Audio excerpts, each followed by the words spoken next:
je vous déclare solennellement installé dans vos fonctions. Il a accepté la lourde responsabilité de dire le droit, même devant l'ambiguïté, pour le rayonnement de la justice et de la démocratie.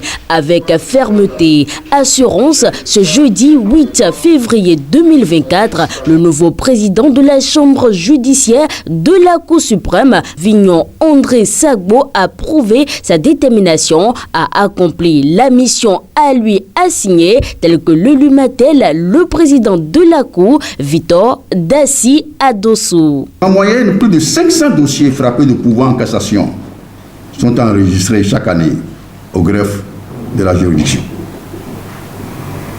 Cette réalité judiciaire nous appelle à la poursuite de l'assainissement sans faille de nos stocks de dossiers, de manière à ce que le nombre de dossiers sortis, le nombre de dossiers vidés soit supérieur à celui des entrées.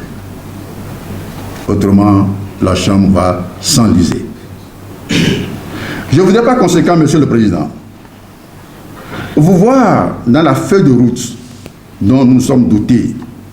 Si le délai de traitement des procédures de 16 mois dont nous avons convenu était respecté, ce dont je ne voudrais douter une seule seconde, la Chambre aura dans ses stocks et à ses rôles à la fin de l'année judiciaire en cours que des procédures datant de l'année 2023 et 2024.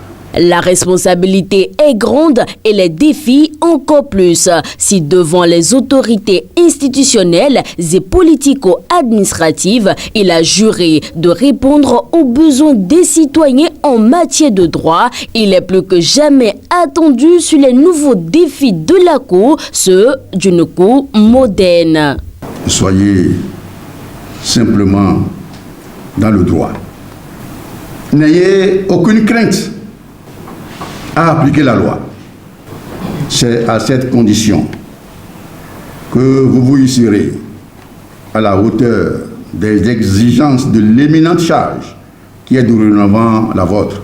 Quoi qu'il en soit, le nouveau président de la Chambre judiciaire, officiellement installé dans ses fonctions, reste droit dans ses bottes et fixé sur les objectifs à atteindre. L'office du juge, c'est de rendre des décisions de qualité et dans un délai raisonnable. Donc je n'ai pas de choix que de m'insérer dans cette dynamique. C'est donc parti pour la lutte pour une juridiction moderne, une chambre libre qui se doit d'assurer son pouvoir juridictionnel.